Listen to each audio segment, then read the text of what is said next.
Hey YouTube, this is Ted from KWG Paint Veins. I got a RBC today. It's called a request by comment 5 hours ago to do a review on the Piranha GSX. So I promised the person that I would. Yeah, so first thing, I want to go over the GSX. It was made in like 2004, 2005 area of history. um, by PMI engineering. Piranha isn't like really a individual company. It's just like a PMI made thing. It's the GSX marker. This is one of the really very last old fashioned ish looking markers that were out there before they started trying to make it look really sexy and sleek and all sorts of stuff like this. I mean, this looks like a robust, a utilitarian marker as compared to the more modern day spiders and even like even spiders and the more modern day high end markers and stuff.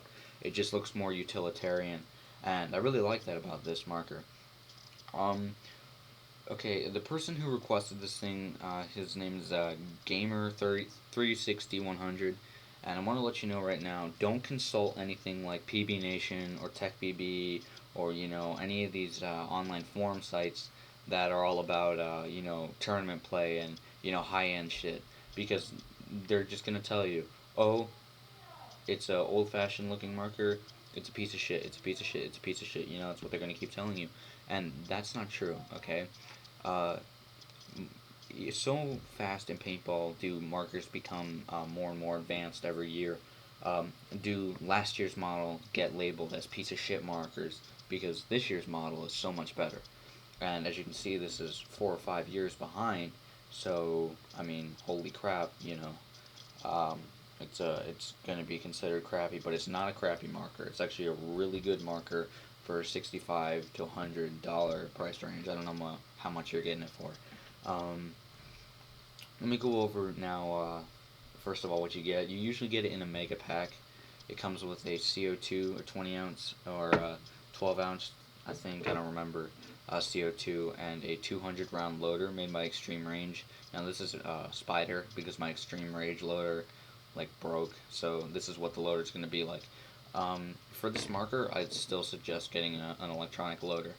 I'm going to go over now the mechanical makeup of this marker. Um, First of all, it is an electronic marker. It's a sear tripping marker though. It is, it's not like slow or anything. It can achieve 12 balls per second on its fully automatic 3 ball, 6 ball, and 9 ball modes, and 16 on the semi-automatic modes, which is impressive for what you're paying. It's a sear tripper marker, like I said. You have a battery right here. To bring the camera lower, I'm gonna get lower to the gun now for this portion. Okay, so you have a battery here, and what happens is when you turn on the marker, like right here, every time you click it, you can see that thing shoots up real fast. What that is when you hit this switch, the little micro switch in here. It sends a message to the board, which is right up here. It's horizontally laid out like this, and then this little solenoid like thing here. It's not a solenoid; it's a solenoid-like sort of thing. I mean, no air passes through here. It shoots up and it pushes the sear, which is right here. This isn't the sear; it's a sear release, but the sear is up here inside the marker. It pushes the lever up, which drops the sear. So if I could take an Allen key here. If we could pretend that this right here is a sear, okay, it does this. Where the sear lowers, okay, it does that. And when the sear is lowered, the bolt can move forward, which allows the ball to be fired, okay. Sear triggers are genius designs, and they're very simple, okay. So yeah. It's a sear tripper. I mean, this is a grip. It's really thick, but it's plastic, so when you get screwed in, you're not going to get water in there again. Like I said, it's utilitarian.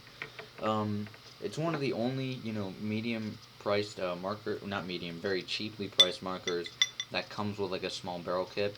You get a barrel, a a barrel front and a barrel back, and I mean 2 barrel fronts and a barrel back, one in 14-inch and one in 12-inch, and it's pretty cool.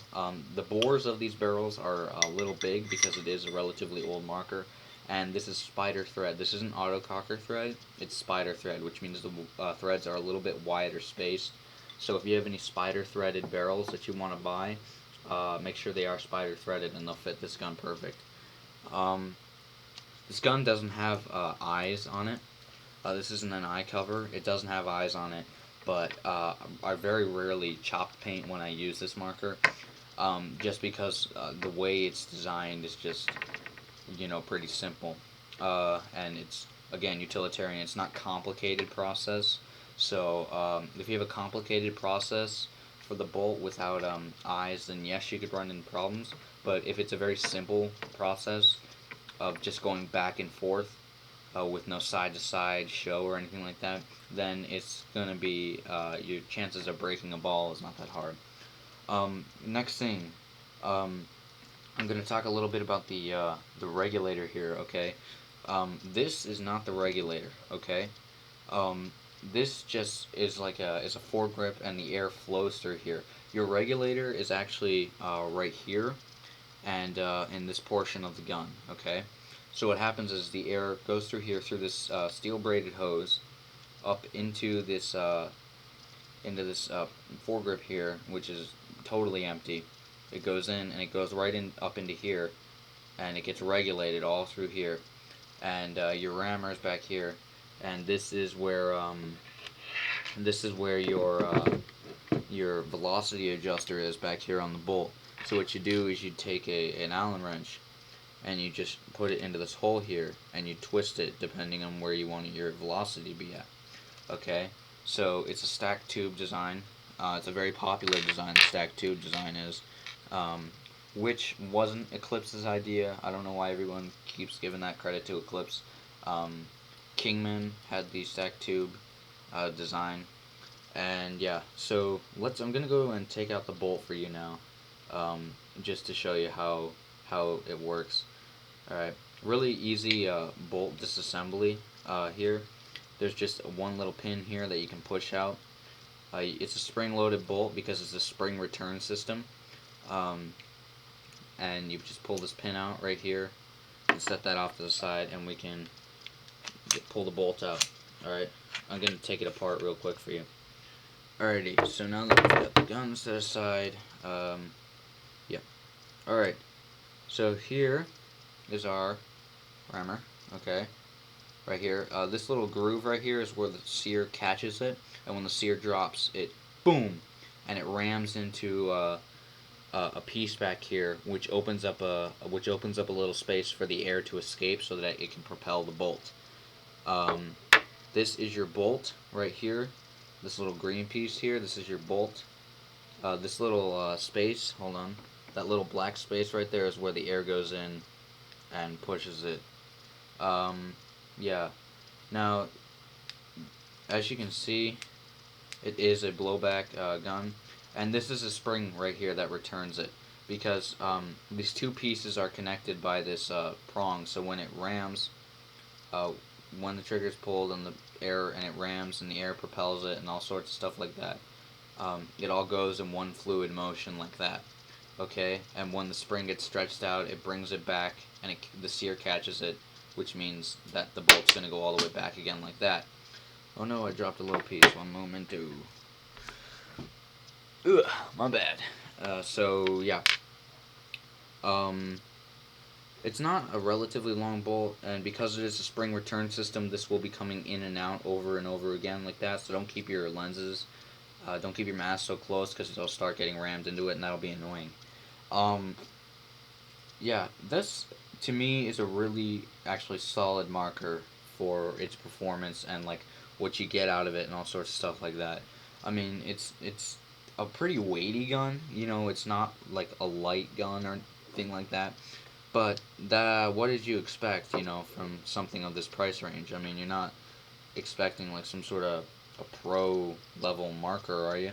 I certainly hope you weren't, but don't expect a pro-level marker, because that's not what this is. This is a very, very beginner-esque marker. Gonna reassemble this bolt here. Yeah, nothing worse than a bolt coming undone in your hands. It takes forever to find the pieces. But yeah, it's a relatively simple bolt structure. Okay, when you get it on, okay, as you can see, the spring is sort of crimping here.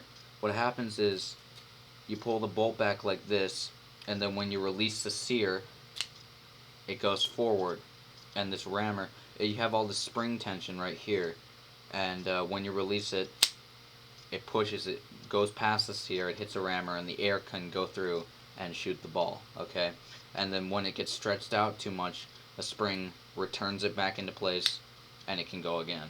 So it's a really simple, easy design. It was a genius design for its time, and it still remains to be a pretty efficient marker for what you're spending on it. In my opinion, anyway. I know other people would like to try and say the Cybrid's better, but they can go suck a dick. So, yeah, gonna put this back together. Oh, damn, don't come apart, you rammer. And it's got a really genius system here. Let me make my computer come back to life. My computer is dying on me. Come back. Okay. If you can see, there's this little lever right here. Let me get closer. You see how I'm pushing up on this lever right here?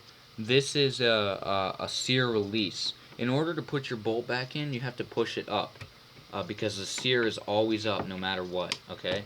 So you hold it up, and then you can just push the bolt right back on in, and then you can let go, and it's locked into place, and you can continue to push the bolt all the way in.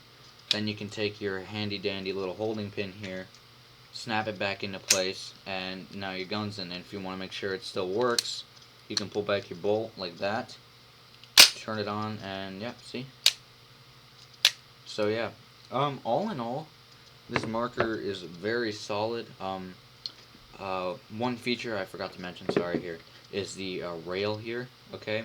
This rail can come off with an Allen key. There's two little hex fasteners in here that you can take off. It's got a vertical feed neck, so you can fit any loader you want onto this. If in the event that you feel that a loader can't fit, don't throw out that loader, okay? What you do is you take sandpaper and you sand it down so it'll fit, okay? Any loader can fit on this with enough sandpaper. And if the feed neck's already too small, take some friction tape or some medical tape and just wrap it up and shove it in. I used to do that if I had loaders with too small feed necks. But yeah, this is a pretty damn solid marker in my opinion. For what you're buying. I hope this helps you out in making your decision for whether or not you want to buy this marker. And yeah, runs on a 9-volt battery. Forgot to say this, sorry. As you can see, I got an Energizer 9-volt battery in here. But right here is a charging port right here. So if you have a rechargeable battery, you can charge it through here. So yeah, thanks for watching this video. Guys, I hope this answered any questions you may have about this marker. I know it was long, but I made it long on purpose because this was for a request. So I wanted to cover everything. It wasn't just like a cosmetic review that was supposed to be really fast.